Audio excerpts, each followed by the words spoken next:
Madam, এক বোতল পানি নেবেন? সকাল থেকে পানি বেচতে পারি না একটাও। পানি কত করে? বেশি না, 20 টাকা। আচ্ছা ঠিক আছে, একটা দাও। এনেন।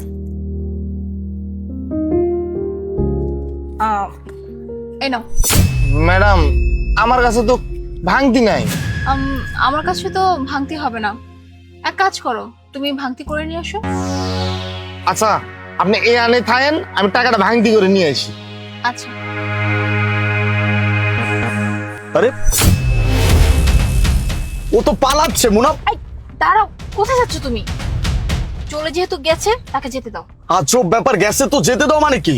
আমাদের টাকা নিয়ে রিল্যাক্স বাবা, একটু বসো, সবকিছু বুঝতে পারবো। কেমন? মুনা তুমি এসব কি করতেছো? আমি তো কিছুই বুঝতে পারতেছি না। সবই বুঝবে, সবই মাথায় ঢুকবে। একটু বসো, সবকিছু তোমার একদম ক্লিয়ার হয়ে যাবে চোখের সামনে। ওকে ম্যাডাম, একটা কলম নেবেন? কলম কত করে বিক্রি করতেছো? একটা 5 টাকা, দুইটা 10 টাকা। আচ্ছা ঠিক আছে, তাহলে আমাকে এক কাজ করো, 2টা কলম দাও।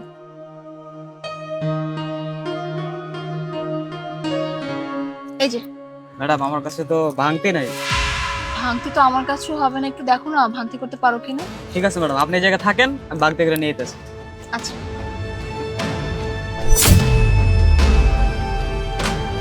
আরে আরে ও আমি জানতাম যে টাকাটা নিয়ে দৌড় দিবে, আসবে না। মুনা, তোমার কাছে কি টাকা অনেক বেশি হয়ে গেছে?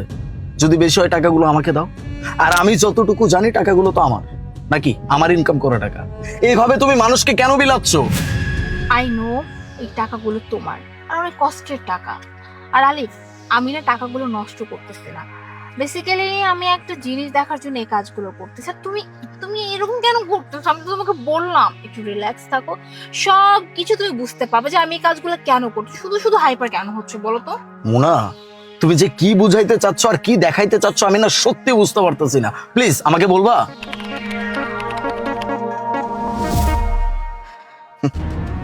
30 মিনিটস, এখনো কেউ ফেরত আসেনি। টাকা নিয়ে আসবে না। যারা এভাবে টাকা নিয়ে পালায় তারা কখনো ফেরত আসে না। কি যে করতেছো আমি কিচ্ছু বুঝতে পারতেছি না।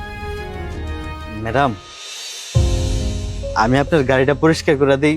আমার কয়টা টাকা দিলে হইব? মানে আমার পেটে খিদা তো। কিন্তু ভাইয়া, আমার গাড়ি তো ক্লিন আছে, পরিষ্কার করতে হবে না। ম্যাডাম, আমি তো আসলে এমনি এমনি কারো কাছ থেকে টাকা নেই না।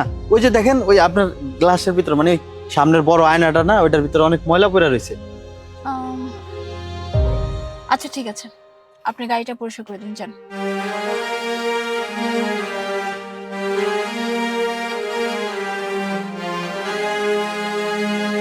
পরিষ্কার করা গাড়ি পরিষ্কার করতেছে। তুমি না আলিফ, বললাম তো তুমি সবকিছু বুঝে যাবে যে আমি এতক্ষণ এই কাজগুলো কেন করতেছি। একটু রিল্যাক্স থাকো প্লিজ।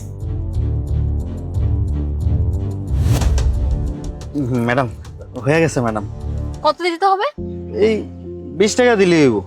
আমার কাছে তো 20 টাকা ভাঙতে হবে না, আপনি এটা রাখেন।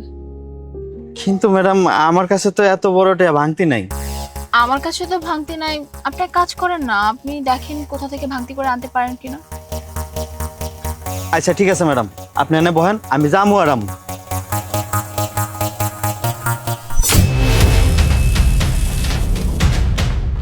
মুনা, এই যে তুমি একের পর এক মানুষজনকে টাকা দিচ্ছ, এই টাকাগুলো নষ্ট হচ্ছে। এই মানুষকে যে টাকা দিচ্ছ সেও আর ফেরত আসবে না, আমি খুব ভালো করে জানি। এরকম মানুষেরা কখনো ফেরত আসে না। তুমি ঠিকই বলছো।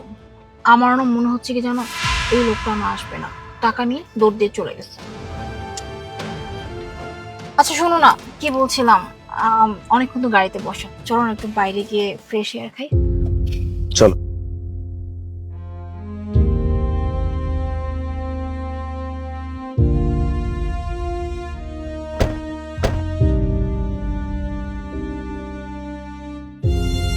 বাহ, আজকে ওয়েদারটা বেশ সুন্দর, তাই না?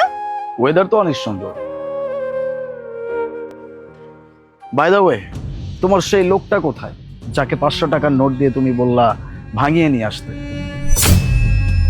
ম্যাডাম, এনেন আপনার টাকাটা।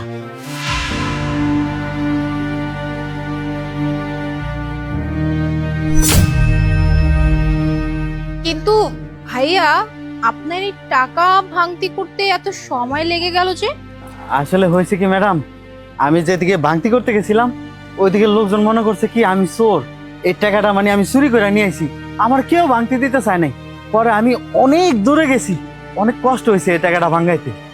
আপনি তো চাইলে এই টাকাটা ফেরত নাও দিতে পারতেন, এই টাকাটা নিয়ে চলে যেতে পারতেন। আর এমনি তো আপনার কাছে 500 টাকা ছিল, আপনি যদি বাকি টাকা রেখে দিতেন, আপনি বুঝতে পারতেছেন আপনার কত টাকা লাভ হতো। না ম্যাডাম, কি কইতাছেন? আমি এই টাকাটা নিয়ে কয়দিন আর খাইতে পারতাম? বাড়ি তোর 4-5 দিন যাইতো আমার, এরপরে তো আমার কাম করে খাইতে হইতো, তাই না? আর তাছাড়া এটা তো পাপ, এটা তো অন্যায়। আমি কেন আপনার টাকাটা মাইরা দিব? আর তাছাড়া আমি যদি চুরি করে খাইতাম তাহলে কি আর আমি কাম করে টাকা চাইতাম? ভাইয়া, আপনাকে দেখে তো মনে হচ্ছে ঠিকঠাকই আছেন, তাহলে আপনি কাজ করে কেন খাচ্ছেন, মানে কোনো কাজ কেন করতেছেন না? কিন্তু ম্যাডাম আমি তো শিক্ষিত না, আমি অনেকের কাছে গেছিলাম কিন্তু কেউ আমার কাম দেয় না। তাতে কি হবো, পেটটা তো আর এইগুলা বুঝবো না, পেটটা তো সময় হইলেই খিদা লাগে, খাওন চায়। এর লেগে ম্যাডাম যখন যেই কাম পাই ওই কামই করি। কারো হোটেলে পানি টাইনা দেই, কারো গাড়ি মুছা দেই, এইসব করে মনে করেন আমার পেট চালাই। আপনি কি আমার কাছে জব করবেন, মানে চাকরি করবেন? কি আপনার এখানে চাকরি? কিন্তু ম্যাডাম আমি তো পড়াশোনা জানি না, আমি কেমনে আপনার চাকরি করুম? আর আপনার কাজ কামে বা কেমনে করুম? আমি বলতেছি ভাইয়া, আসলে আমি একটা হচ্ছে সুপার শপ দিব, তো ওইখানে হচ্ছে ক্যাশ কাউন্টারে একজন লোক দরকার। আর আমার কাছে মনে হচ্ছে আপনার থেকে বিশ্বস্ত আর ইমানদার মানুষ আমি মনে হয় আর দ্বিতীয়জন খুঁজে পাবো না। তাই আমি চাচ্ছি আপনি এই ক্যাশ কাউন্টারে আপনি কাজ করবেন, প্লিজ। আচ্ছা আলিফ, কার্ডটা দাও তো। এই যে ভাইয়া, এই কার্ডটা নিন, এই অ্যাড্রেস অনুযায়ী কালকে সকাল 11টায় চলে আসবেন। ম্যাডাম আপনার না অনেক অনেক ধন্যবাদ। আপনি আমার চাকরিটা দিয়ে যে আমার কত উপকার করলেন এটা আমি স্যার আর কেউ জানে না। আপনি ভালো থাকেন, আমি কাল সময় মতো চলে আসুন। আসসালামু আলাইকুম। আচ্ছা ঠিক আছে, কালকে দেখা হবে।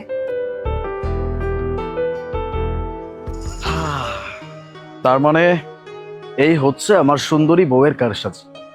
আমার বউ যেমন সুন্দর তেমন মাথায় বুদ্ধিও অনেক রাখে। আচ্ছা চলো। চলো।